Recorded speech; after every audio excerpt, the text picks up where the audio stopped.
Hi kabayan! Welcome po ulit sa ating channel, ang Buhay at Payo ng OFW. Ang episode natin today is to discuss kung paano tayo makakaboto online sa 2025 election.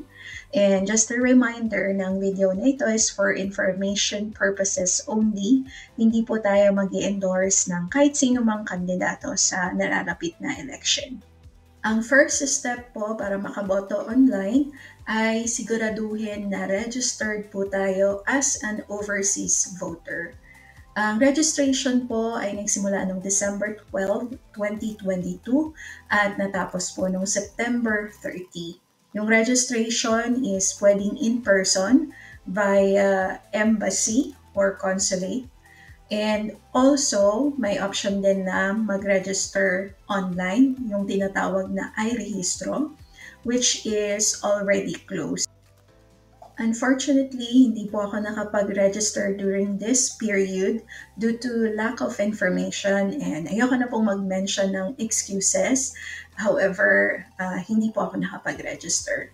Ipapakita ko po sa inyo yung website kung saan po supposedly nakapag-register tayo online. So, ito po ay closed na. Kung mapupunta po tayo sa COMELEC website, ito po yung part kung saan makakapag-register tayo as a voter. Again, closed na po ito.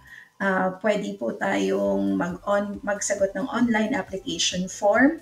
Ito po is for local voters. Ang applicable po sa atin is yung overseas voters or applicants. Ito po yung tinatawag na iRehistro.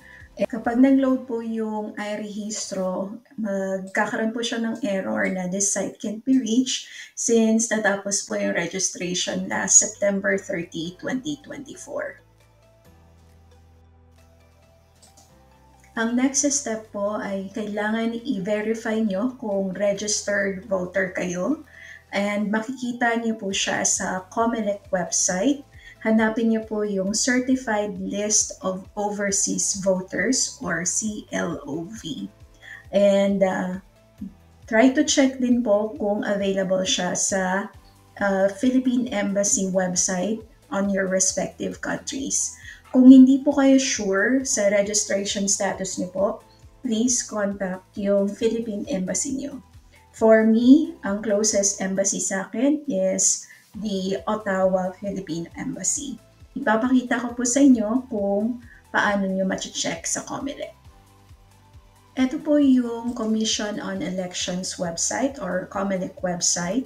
And i-share ko po sa description below yung specific link kung saan nyo po makikita yung Certified List of Overseas Voters or CLOV.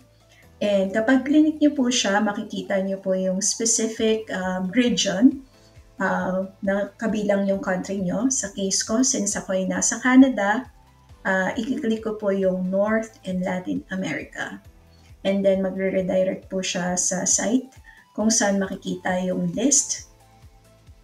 And naka-specify pa po siya kung saang particular province sa Canada. So, meron tayong Ottawa, PE Bermuda, and sa akin po ay Ottawa, PE Canada. So, double check nyo lang po yung location. And remember po, hindi lahat ng bansa ay eligible for online voting. So, i-check nyo po yan sa Embassy, Philippine Embassy website nyo. So, for example, on my case, i-click ko yan. And then, makikita nyo na po dito yung certified list as voters for land-based. And mahaba po yung list na to. Abutin po to ng libo-libo. So, ang pinaka-tip po is i-control find nyo or control F sa keyboard nyo po para mahanap nyo po by searching your last name and first name. Reminder po na kung wala ang pangalan nyo sa CLOV or sa Certified List of Overseas Voters, malaki po yung possibility na hindi kayo makakaboto sa 2025 election. Para masigurado nyo po yung status, if in case wala po yung pangalan nyo, please contact yung Philippine Embassy for your respective countries. Next, Ano po ba yung mga scenarios where you can vote or hindi kayo makakaboto? Makakaboto po tayo sa 2025 election kung registered voter na po kayo. Ibig sabihin yung voters status po natin is active. And na-mention po natin kanina na pwede tayong mag-i-rehistro, which is already closed since September 30, 2024. And kung nasa local country na sa Philippines, pwede siyang i-check sa Comelec office. However, for us OFWs, ma-check natin siya sa Philippine Embassy website or consulate or sa Comelec website, kagaya po ng pinakita natin, which is yung CLOV. And yung iRehistro, hindi siya mandatory during the registration. Option po siya para mas mabilis yung process. For the registration, pwede pa rin po yung in-person. And again, that's already closed. And kailan po tayo hindi pwedeng makaboto? Na-mention po natin na kung hindi tayo registered as a voter, hindi po tayo makakaboto. And kung yung record natin is already deactivated, ang example po niyan is hindi tayo nakaboto for the last 2 elections.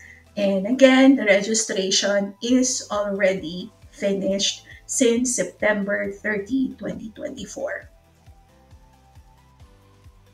Ang next step, ang mag-fill out ng form for internet voting. Pwede nyo po siyang ma-access sa browser nyo using this link or by scanning this QR code.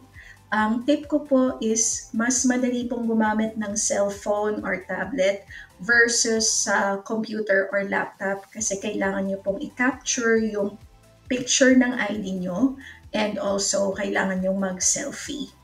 Reminder na nag-start na po siya since March 20 at matatapos po siya ng May 7, 2025.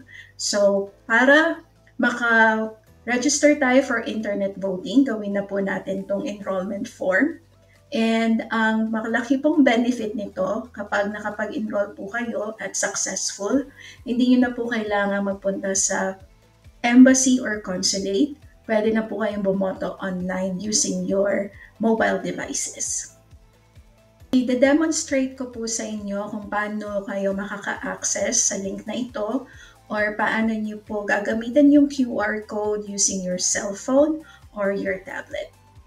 Again, paalala lang po na gamitin po yung official links gamit ang link from Comelec official website or from the Philippine Embassy website of your respective countries.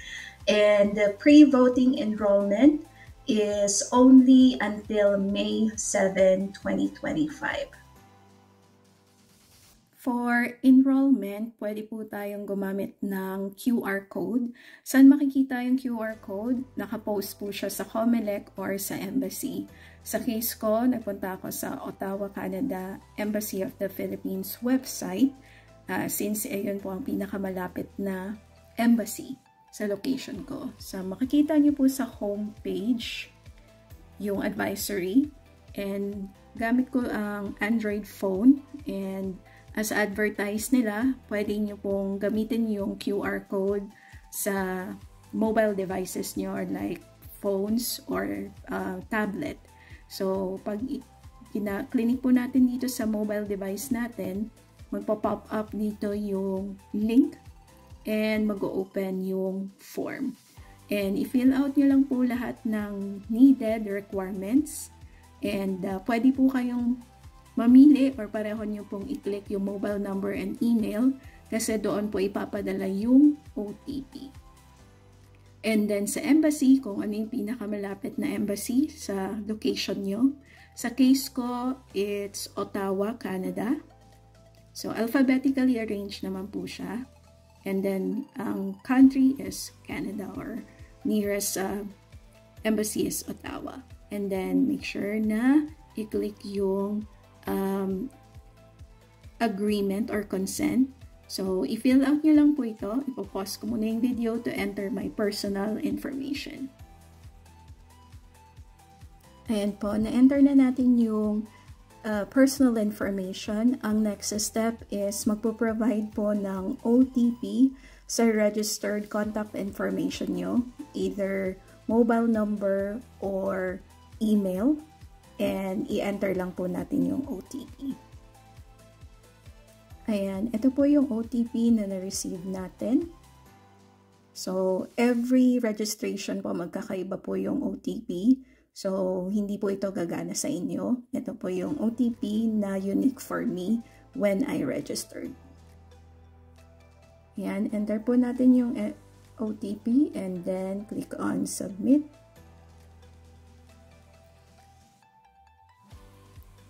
And then the next page is i-require po yung ID na ipe-present nyo.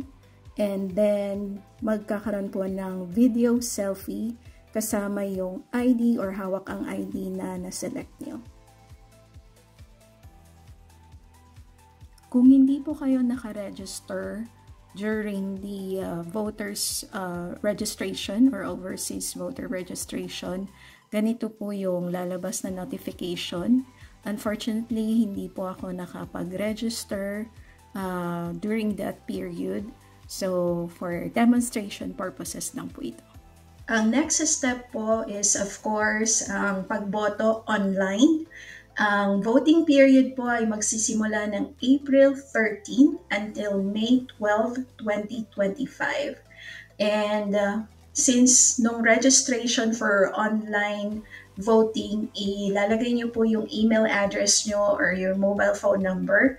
And doon po kayo bibigyan ng information ng COMELEC or ng Philippine Embassy nyo po kung pwede nyo na pong i-access ang online voting platform. Ang mga iboboto nyo po sa coming 2025 election are senators and party list representatives. Tayo sa website ng COMELEC. Dito natin makikita ang listahan ng candidates for 2025 election. I-click nyo lang po yung list para po makita po natin kung sino yung mga iboboto natin. And para makapaghanda na rin po kayo ng personal list nyo sa upcoming election. Mas maganda po na nakaready na yung listahan natin. So, nandito po yan lahat. Huwag po kayong mag-alala, ilalagay ko po sa description yung direct link para hindi na po kayo malito pag nagpunta kayo sa COMELEC website. Ang next step po is siguraduhin na lagi tayong informed kasi may possibility na magkaroon ng updates, especially for us in overseas. For Canada, we have different embassy and also Philippine Consulate General, depende kung nasa ang area po kayo sa Canada. Make sure to visit the websites. Ilalagay ko rin po sa description yung mga website para i-click nyo na lang po. And for other countries, make sure to visit the official embassy website and also Philippine Consulate General website to make sure na updated kayo. Next is additional reminder is tandaan po natin yung mga important dates for this coming election. Once again, the registration period is already done since September 30, 2024. And ang pre-enrollment for us, overseas voters, para makapag-online voting ay nagsimula noong March 20 at matatapos noong May 7, 2025. And then magsisimula po ang overseas voting ng April 13, 2025 at matatapos po siya ng May 12, 2025, 7 p.m. Philippine time. So meron po tayong 30 days to vote for this upcoming 2025 election. Please take note of these dates. I-add ko lang guys, kapag nakapag-successfully register kayo sa pre-enrollment for online voting, magsasend or no-notify din siya for test vote. Since hindi ako nakapag-register, hindi ko ma-demonstrate sa inyo yung test vote. However, kung gusto nyong makita yung ballot face templates for upcoming 2025 election, pwede po kayong magpunta dito sa link na ito. Ilalagay ko rin po yan sa description para meron po kayong idea kung ano yung itsura ng voting template. So for example, ganito po siya for overseas voting. Sana po ay nakatulong yung mga na-discuss natin today at also yung mga demonstration para magkaroon ng clarification regarding sa overseas online voting. Kung meron po kayong suggestion or feedback sa video natin ngayon, please don't hesitate to leave any comment.